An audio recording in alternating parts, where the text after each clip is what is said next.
Hello and welcome back. This is episode 4 of the Process Projects, and we're calling this one Color. I'm Jack, Sketchbook Jack on social medias. I am Coconut Justice. We're just going to refer to you as that for the rest of this. Today. So, Coconut. Do you prefer Justice, Mr. Justice, De la News? Mr. Coconut Justice? Hello, friends. So today we are doing episode 4, Color, where we're going to look at our homework from episode 2. Last time we looked at the character sketches. So Carlos and I have both done a little more refined sketches, some color treatments, and we're going to go over those and do a little sketch jam and maybe learn some software stuff. Sketch jam. I will share mine first, I guess. So these little guys that we came up with for the robot, I just kind of riffed off that, and it became. I started with like a rusty texture, trying to do some kind of paint jelly thing, and I really hated it.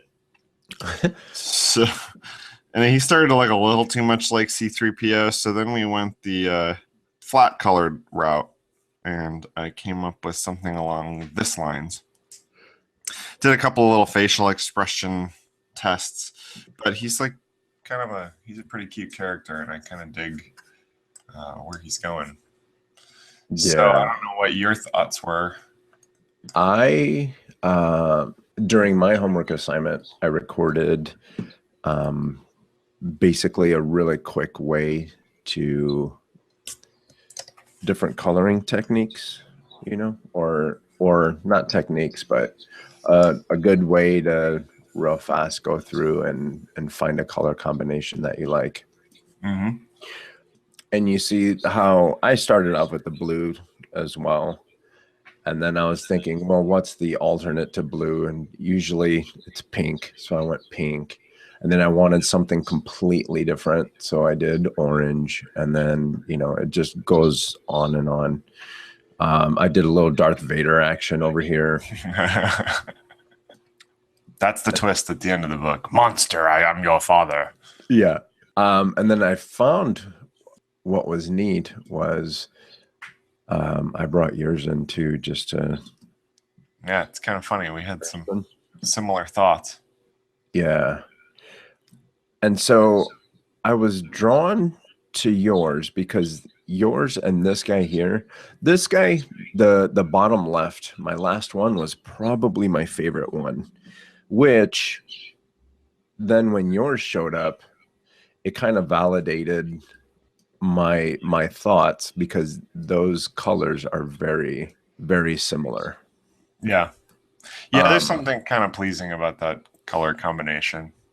And then when I saw your eyes, the yellow inside there, it was pretty magic because it helps it helps him pop. It brings a personality to his face. Where this guy here, my guy with the black pupils, he looks like a robot, and he's just like probably the Roomba type of robot. Where yours is the face actually brings a little bit of humanity to him, gives him a little bit of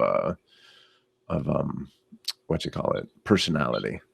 Yeah, and I like that kind of happened by accident. If you watch my homework, I started with the black hole, and then there was one that was white, and I don't know, it just kind of, I was like, I need some color contrast, so I went complementary to the blue and went in the orangey red scale. And I agree. I think the contrast is nice, and it helps pop it, and they seem malleable, like they could move like eyes.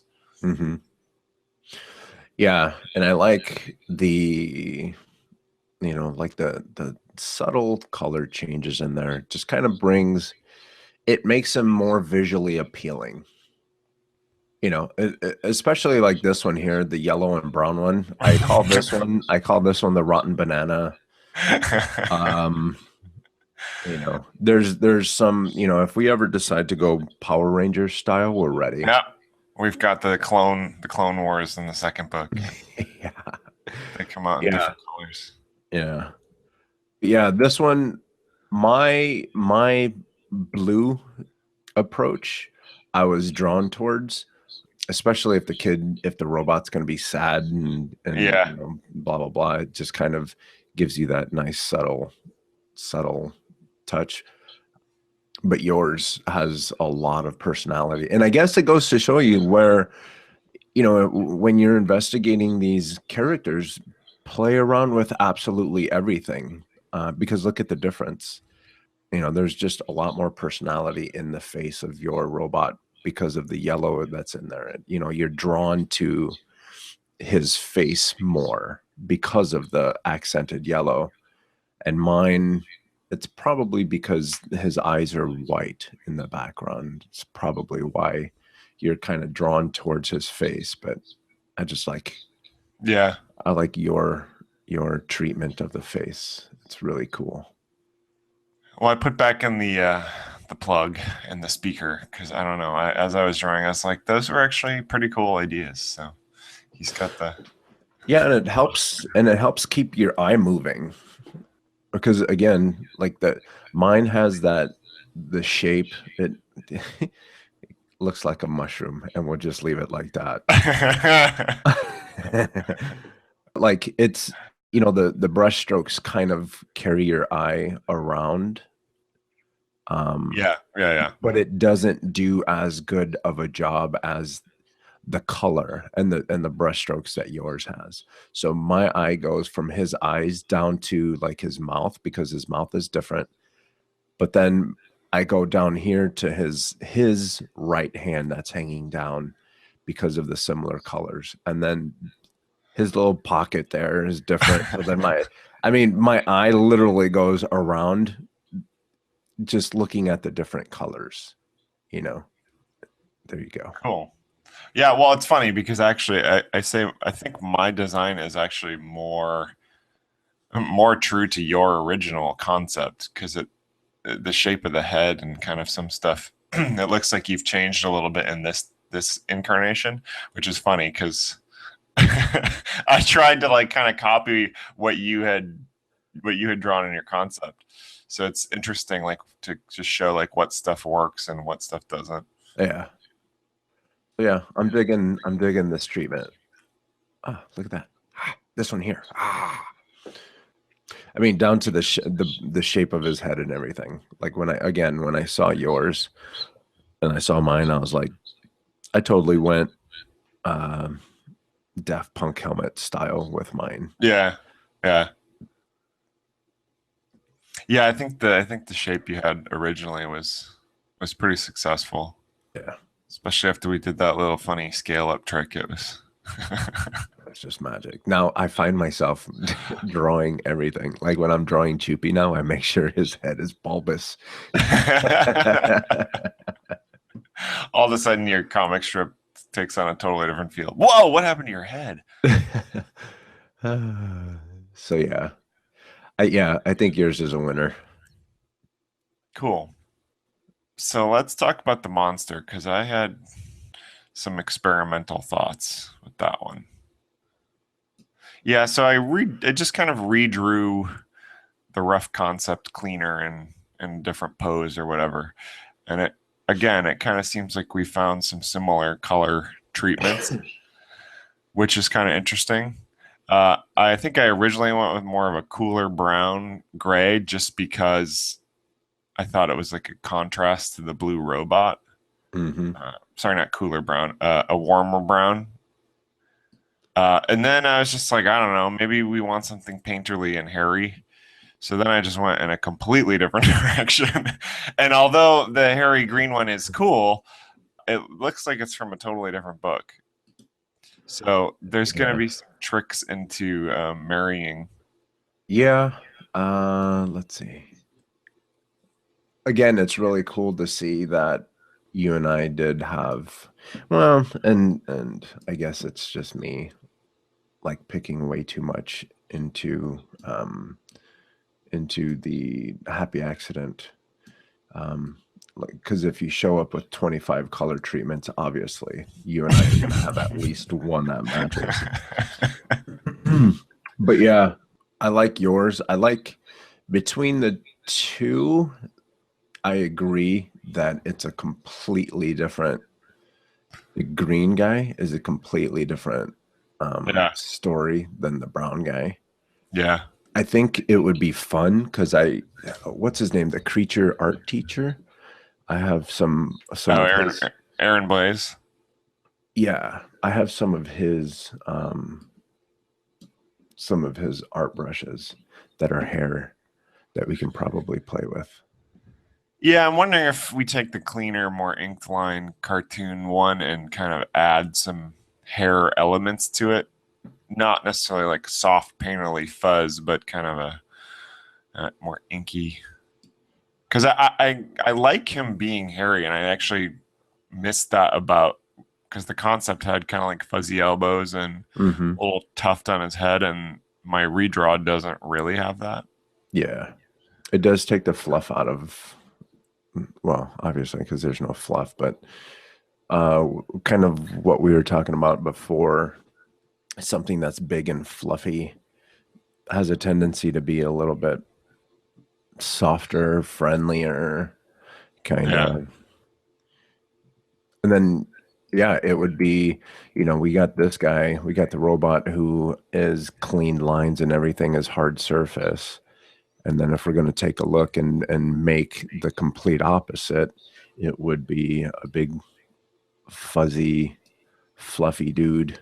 I mean, it'd be hilarious to have, a drawing where the monster's there and the robot falls into his fuzz, and you hear his legs coming out. Uh, and then if you look at my color treatments, I have one that looks like a panda. I have one that looks like a blue panda. The one with one colored arm is kind of interesting. If he has like a almost like a dog treatment, how dogs sometimes get random Yeah, one colored paws or something. yeah. I mean, even if my dog Lucy has one black eye, so we can totally do something all fancy like that. Maybe his ear is. Yeah, I could see something like that. Yeah, the kind of muted dull brown next to the blue kind of looks a little funny now. Maybe the robot is too blue, or maybe the monster is too dull. I mean, I like the contrast. I like that they aren't the same and that they're in fact kind of opposite. I just wonder if brown is. Let's see if we do this. Yeah, he's about that size, I would think. We got the Merca bear. Yep, Merca.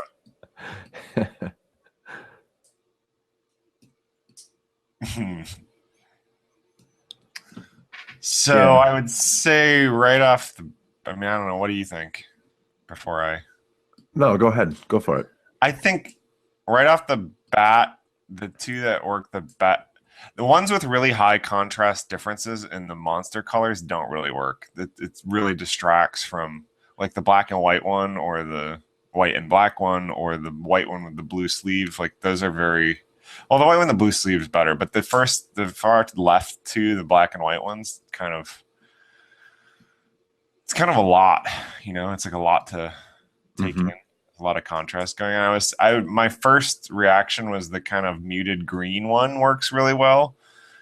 The brown one still works okay. And then the blue one actually works kind of interestingly, but Yeah. that's so close to the robot's color. I feel like it's kind of weird.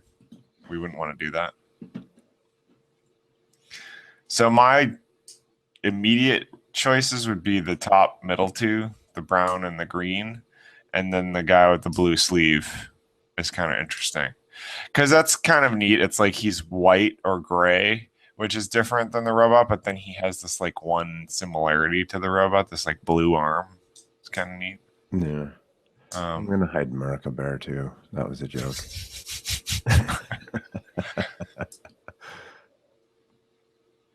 Yeah, I would say those are the most successful ones that you have there.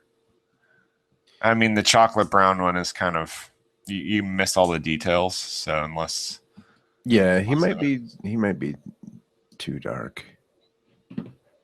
Because if well, at the same time, it looks nice against this background in a but how many backgrounds are going to have this light colored in this plane? And right. I worry about like the mouth and the eyes and the nose getting lost. Yeah, and he might actually, if we have a room with perspective and some shadows and Yeah. stuff like that, he might get lost in the shadows. Yeah, I don't think we can do the all blue one. I think that's too similar. It's nice. It's like a good combination. I mean, if we did that blue on the monster, then we'd have to change the robot.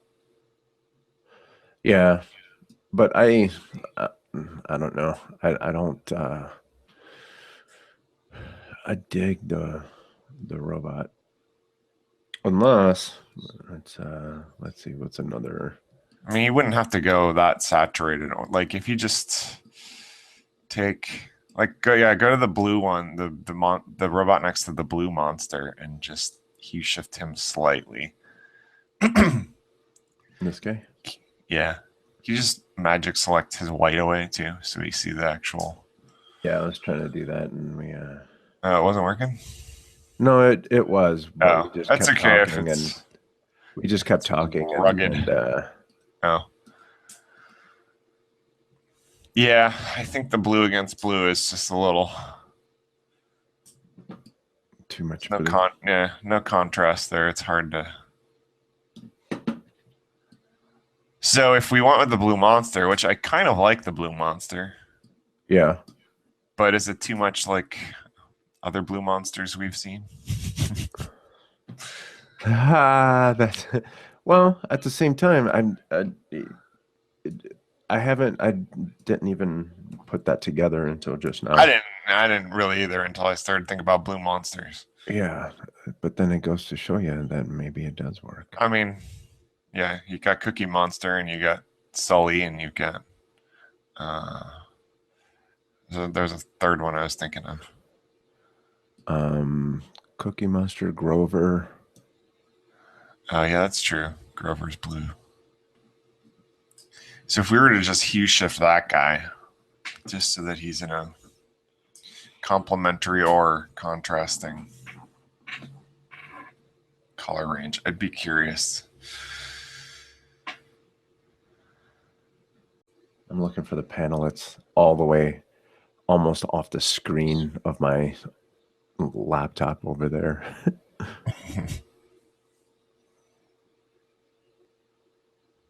you know, and Yeah, let's just so run this way, but I'm going to show you the one that, like, incredibly, that does not hurt my feelings. well, that's a dual tone, right? So that's like in the same color family, but different enough that That's pretty funny. the red eyes are a little intense for me. Yeah, I agree. But the greenish body might work. What if we put those back to yellow?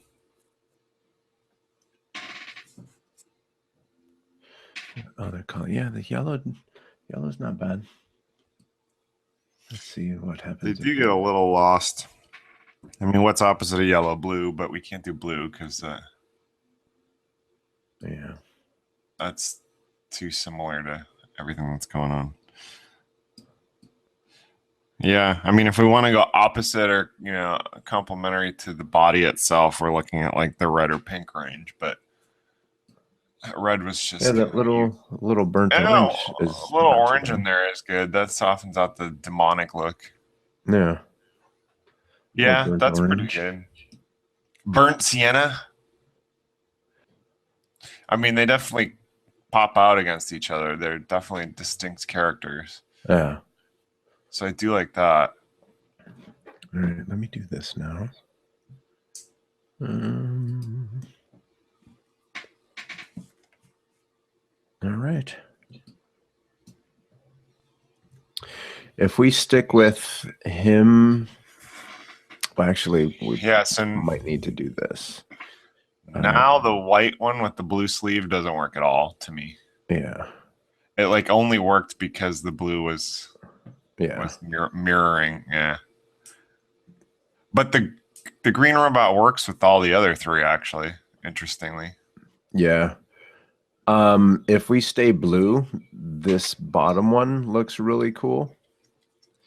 Yeah, Um, a white furry monster is kind of interesting. It's like a big polar bear. this the top left one looks pretty cool to me too. The top right one looks pretty cool to me. Yeah, I'm kind of bored with the brown one. It's just kind of Yeah. I don't know. All I monsters. suppose it seems natural that like a creature would have brown fur, as many do, but there's something about it that's kind of just blah compared to.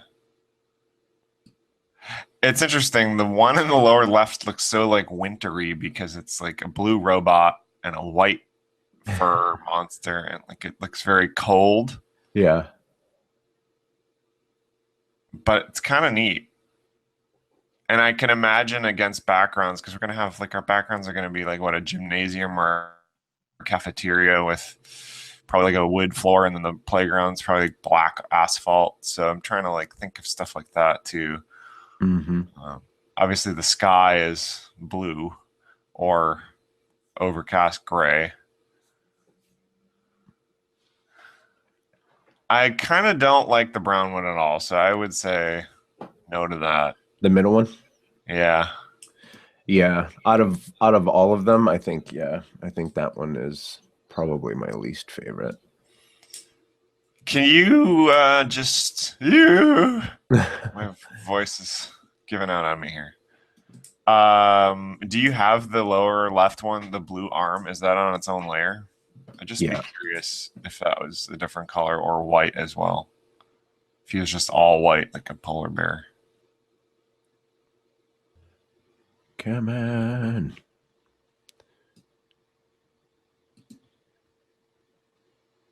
No, that's not what we wanted. Let's hide that.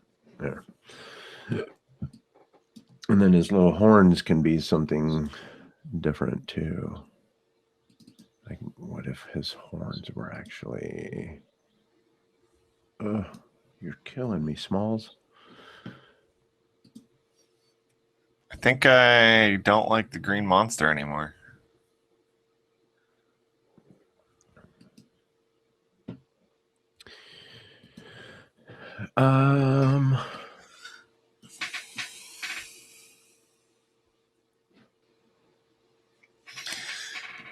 So I tried something random.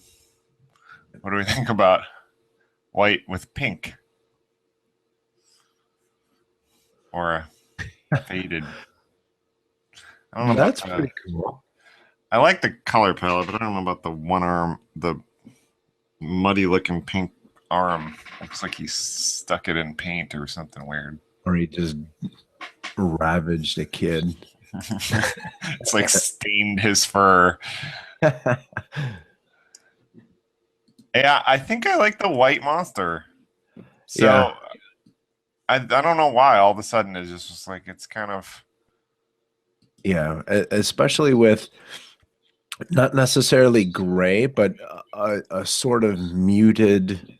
Yeah, because the robot's so saturated, it's kind of nice to have. Yeah.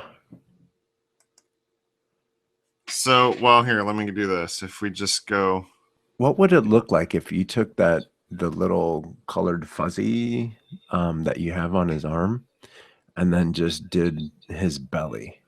Maybe just his belly. Well, that's what I had. So I had that. Yeah. And then you're talking about just erasing. So nothing on his arm?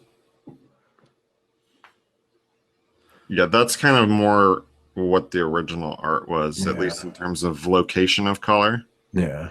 I do like his It's, arm though. it's That kind of funny. yeah, that's funny. I like it.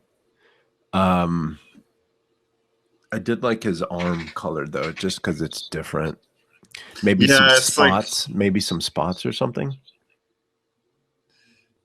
that's true. I didn't even think of that. We could do.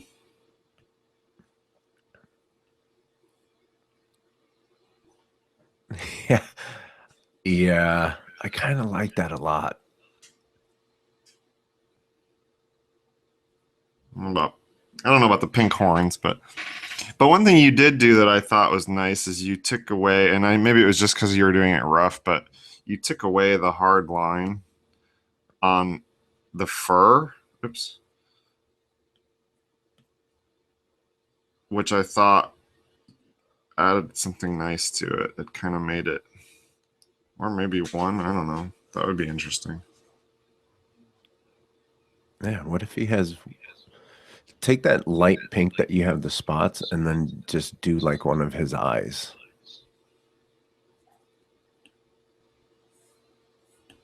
Around the outside of that circle. Where? Around the outside of it. You know that line that's defining the area Yeah, for his just yeah, give him like a spotted eye. Yeah, see what that yeah. looks like.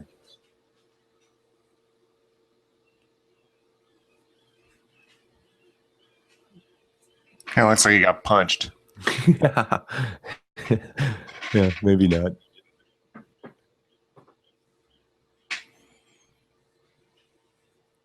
It's not bad. I like the spots. The spots are I fun. do like the spots, but I think, and I know he talked like I think we need to introduce fur again, which I think this was. Oops.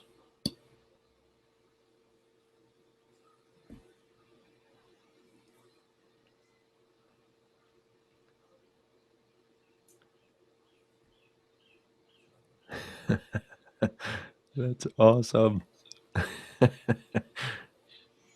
Because now, yeah, now he's fluffy again. uh, just that simple.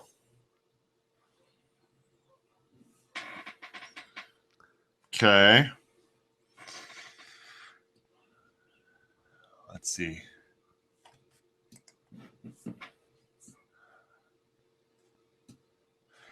So now the only other question, and we were going to demo this live, is messing around with other brushes to maybe soften up and take away the solidness of the color. Which Hmm. maybe we end up liking the solidness and the kind of cartoon appeal of it, but maybe we want to introduce some texture. So we have some brushes, and you might have to run me through this, but at least in Procreate, let me share my screen for those folks who have found Procreate. You go to your brushes panel and you hit plus. Then you can hit import. Hmm. In this case, we are importing from Dropbox. Right. So we get one at a time, I suppose. Right. Was there one? There was one specifically you said that was pretty nice. The ink brush. Okay. Yeah, go into there and then go down the natural inker. That's the one that I think I'm going to start using for the comic strip.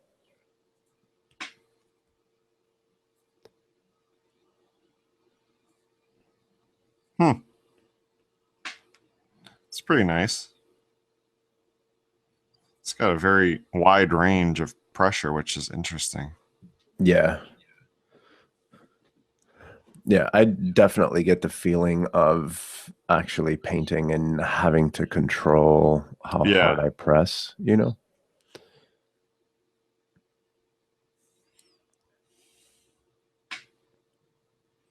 People have been raving about Perfect Pencil as well.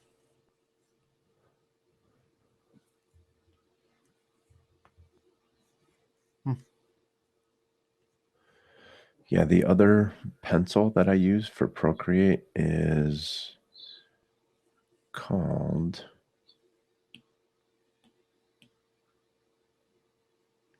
There's one that's called Tara's Oval Sketch.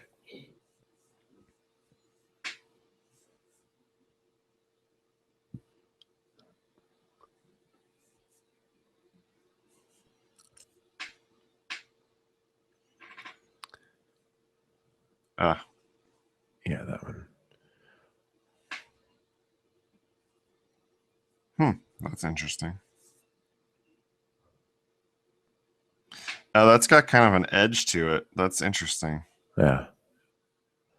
It's almost like if you're using a pencil that's a little bit flat, or like one of those flatter ones you get from Home Depot. Yeah, the carpenter's Or like, pencils. yeah, this edge here is really interesting. Yeah.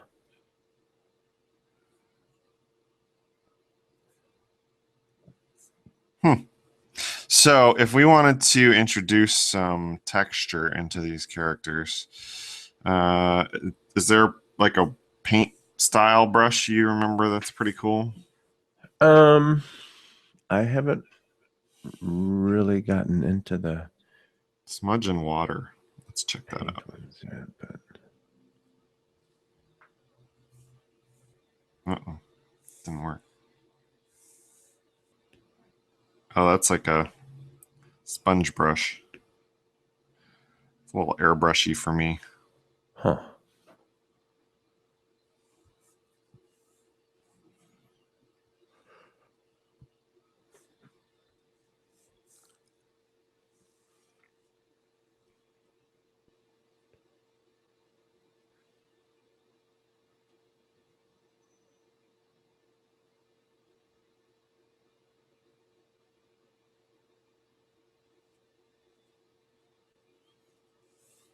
Uh-oh, Uh-oh. inker drips.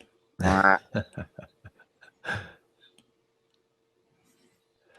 Change the well, no. I was gonna say change the color and paint inside the monster. See what it looks like if Yeah, it's we got a can bunch of. turn our opacity down.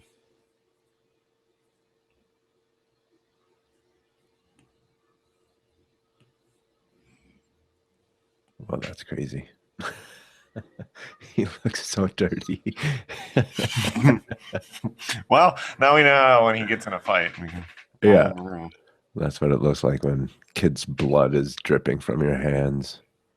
No, monster, no. Um, Procreate actually comes with some pretty interesting, like this fresco one is pretty interesting. It's probably too, but obviously you gotta clean up the edges and whatnot. But it creates this kind of interesting edge to it.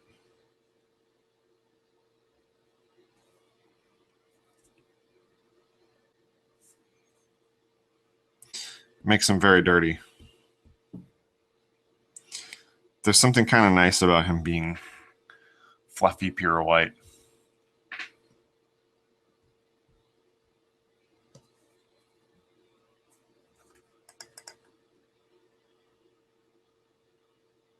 Oh, that's why.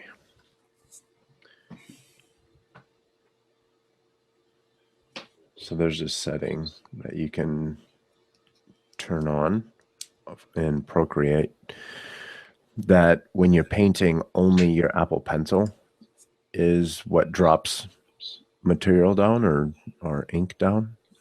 And I'm sitting here trying to use my finger to use the different brushes. Oh, I forgot I had turned that on.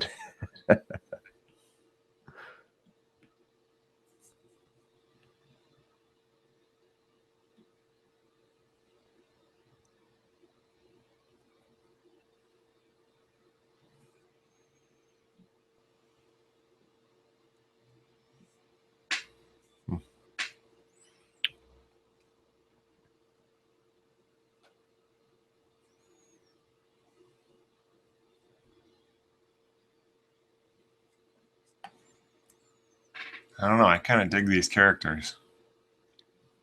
Yeah. We should send the. I'm gonna send the monster to you, and we should try to do some variations. Okay.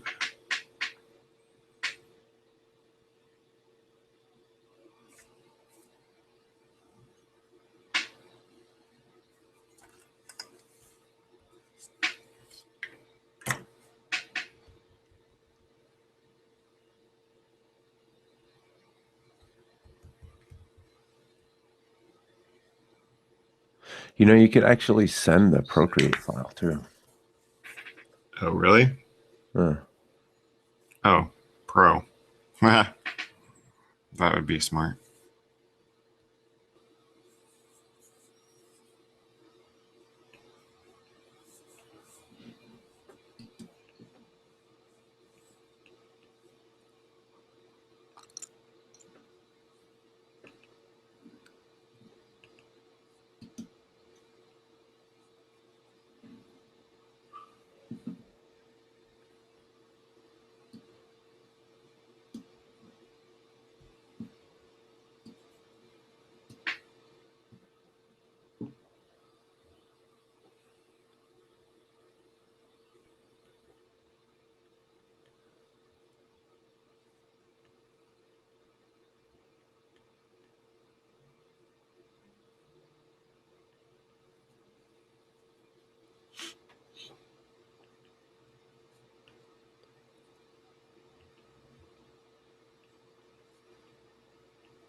So here's something I learned about art in Procreate.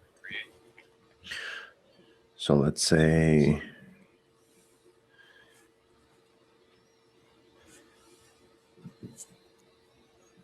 you're drawing, right?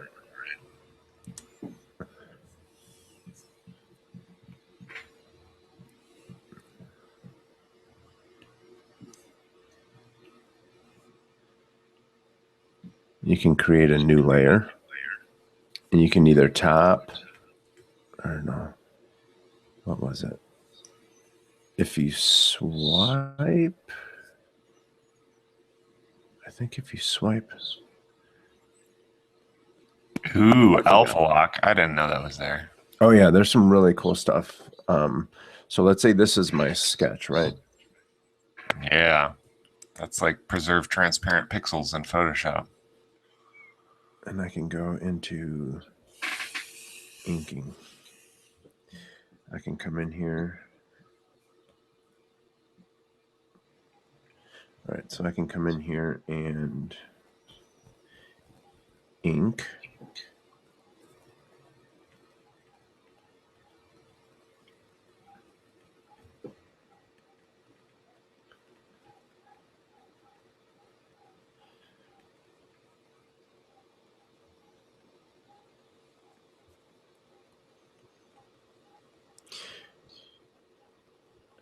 And then I created a new layer specifically for color, right? Yeah. But I don't want to go, like if I take this new color and I drag it over, it's going to fill the whole thing. Right. Yeah. The only way to get inside that shape would be to Go to that layer. Then grab and drag, right? Right. But I want my, you're starting to get robot voice. Now I have the color and the stroke on the same layer, and that's not what I want. So I'm going to undo that. I'm going to go back to my layer, click on the color layer. So let's say we want to rename it. No, we'll rename it later. If I want this to be my color layer, but I don't want to sit here and grab my brush and then do all that, right? I'm gonna two finger swipe to the right, and it turns that into a reference layer. What? So now I can Yeah. grab this guy. So it's like that's part of the layer, but not really. Yeah, Wow. it uses the information that's on that reference layer. So now when you look, your color is on a completely different layer. You don't need That's to. cool. And then if I two-finger swipe right, I can turn it back off. What? Mind blown. I'm going to use that all the time now. I'm telling you. And that's helpful for, for you guys that are Really listening. It's helpful to keep your inks and your colors on separate layers. Because if I wanted to change that purple color to something a little more blue, I don't have to go in here and mess with my inks anymore. And Yeah. the same way, if I'm dealing with my inks, let's say this shape might have some polka dots in it. Yeah. I don't have to mess with my color layer Yeah. when I want to take those guys out. Or if you modify, the edge of your line ink, you don't have to erase part of your color and all that stuff. Or some people don't work in black ink. If you want to change your ink to a colored line, it makes it so much easier to make changes. And to do that, I think, what was it? I think Alpha Lock. Yeah, if you turn on alpha lock, it essentially will not modify There you go. pixels that are part of the alpha channel. Yeah, so you can just paint crazy and messy if you want, and it'll just go over the things that have already been painted, which is pretty awesome. Photoshop has the same thing, but it's not nearly as simple. Yeah.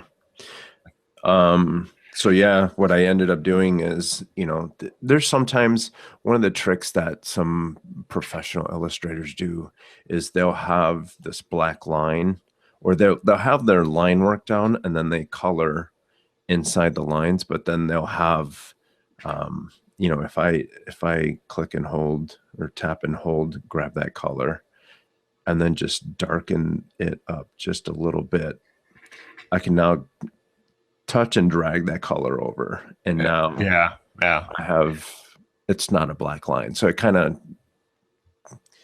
helps smooth the starkness, I guess, of a black line.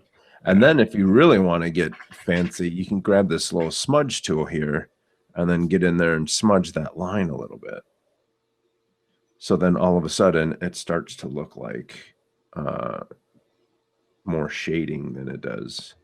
I think it's not working because Get an alpha lock still.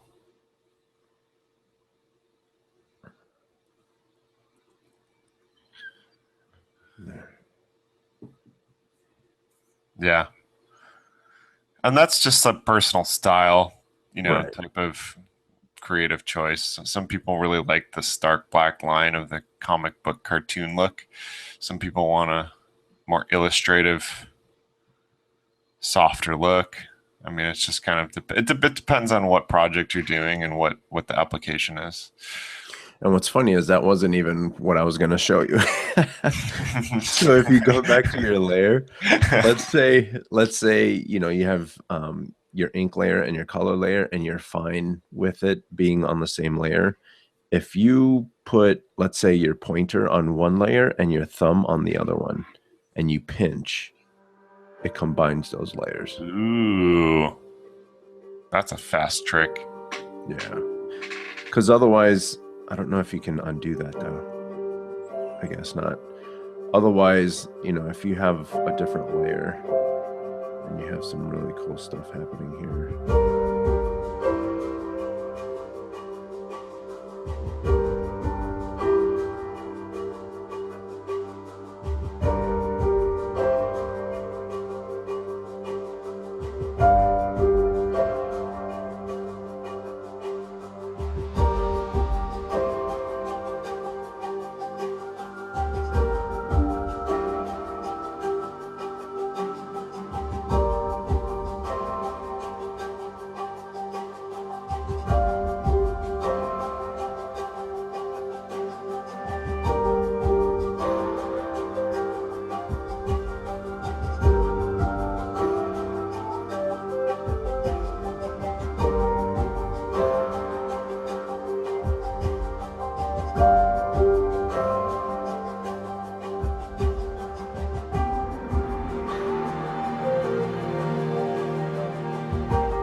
And it's funny because when we started the show, we were completely sold on the blue, Well, robot, and now we have a pink polka dotted monster with a green robot. It's so cool how that happens. yeah, it's funny that the robot started blue and he ended up kind of a tealy green, so it's like a slight change. But yeah, it's funny how, because you have to take into consideration all the other characters and all the other colors that are going to be going on in your project. And since we didn't love the monster that complemented the blue, we had to change the robot, and it kind of worked well. I always, I mean, from the minute we started this and we started talking about furry monsters, I just always pictured like blue or green, and it's just funny that we came out with white and then white with pink polka dots. And I really do like the pink polka dots. I think that just adds so much character to it. And it actually makes it a little ambiguous because, people are going to think, is the robot a boy or a girl? Right. That's true. It's green. So it could be either. That's true. And the monster, is it a boy or a girl? I remember in the 80s, that's when pink shirts for guys came out, and it turned out to be, like earth-shattering thing. Yeah. So we don't know. We don't know if a pink polka dot monster is a boy or a girl. So on that note, we will be posting a listener user poll for naming the characters on theprocessprojects.net. You can go on there and you can submit. Once we get our artwork a little cleaned up and finalized, we'll post the images of the finalized characters so that you can kind of let your brain soak it in, and then go on there and submit your idea. And if we like it, it will probably end up in the book. So yeah, we're gonna get together a poll and we'll start sharing it. We'll announce it. We're gonna give you guys some time to come up with some ideas. And actually, what we should do is have one where everyone submits a bunch of names, and then we finalize those, and then we put those on another poll, and then people for will vote all the way down. That's a good idea. Yeah, so we'll break this up into 2 stages, and we're only on the design phase. We've still got some book layout and all sorts of trim and printing ready stuff. So we've got quite a bit of time before we actually have to nail it down and put the names down in print, carve it in stone. So I think it'll please don't do anything dirty. Well, you totally can, but it won't make it onto the website. It'll make Carlos and I laugh behind the scenes, and then it won't make it on there. Yeah. So this time we are skipping homework because we next episode are going to return to the episode 3 story and start doing layout. Our homework assignment was to do thumbnail layouts of page ideas, page layouts. So we will return to that next time and go over what the layout and design of the book pages will be. Exciting. So thanks everyone for following along. You can always find us at theprocessprojects.net. This was episode 4, Color. See y'all.